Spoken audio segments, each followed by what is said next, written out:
सारे मुरली का मीठे बच्चे ये बना बनाए नाटक है। इस नाटक से एक भी आत्मा छूट नहीं सकती। मोक्ष किसी को मिल नहीं सकता।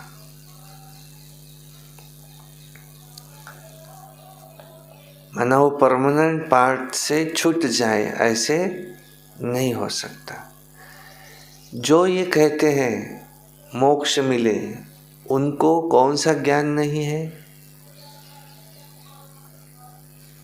कौन सा?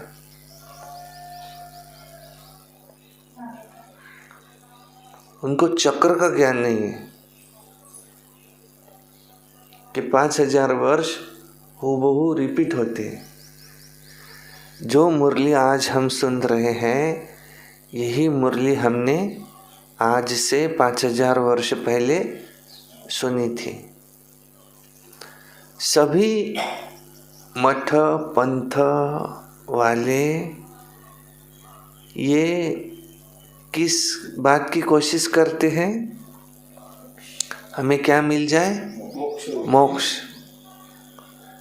और कहते हैं कि सागर से बुदबुदा निकला, सागर में समा जाए। तो आत्मा तो खत्म हो गई, आत्मा का पार्ट खत्म हो गया। तो इतनी सारी जो आत्माएं, आत्मा तो न पैदा होती है न मरती है। अब परमात्मा ऐसे कोई सागर, इस तरह से सागर नहीं है।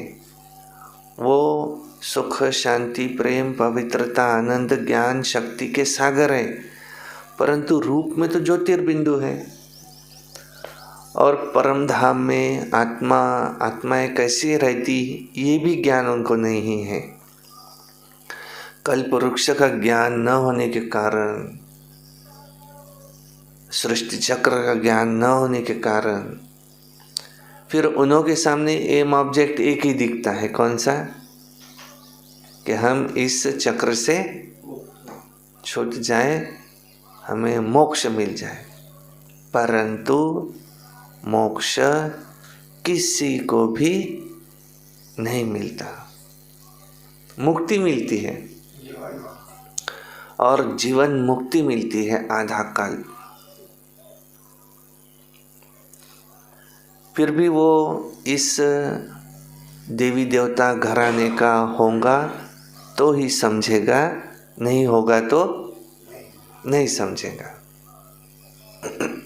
कल बाबा ने कहा ना, मैं उनसे के साथ माथा क्यों, क्या, हाँ, उनके माथे से माथा क्यों लगाऊं? तो जो इस घराने का होगा, ये ज्ञान डांस किसके आगे चलती है? जो इसके शौकीन है, जिन्होंने खूब भक्ति की है,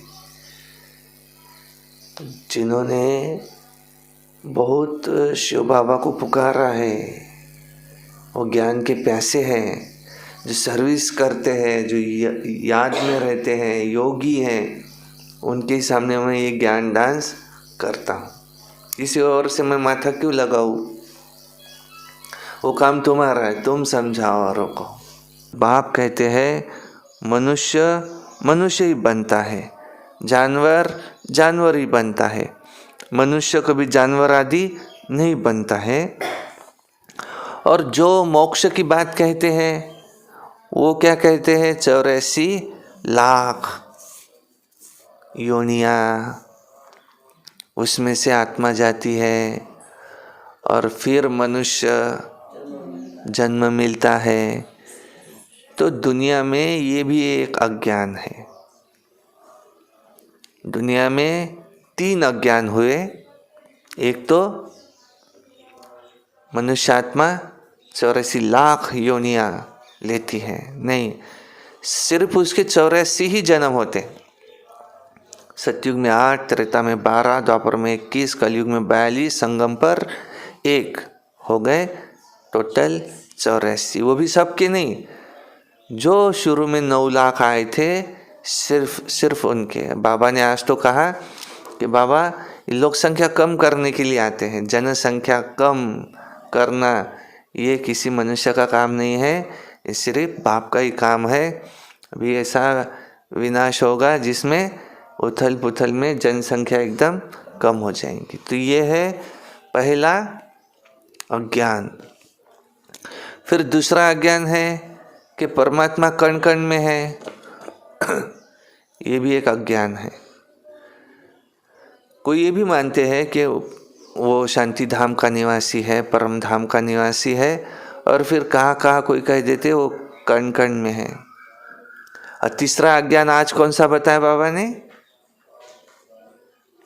दुनिया वाले जो कोशिश करते हैं कौन सी?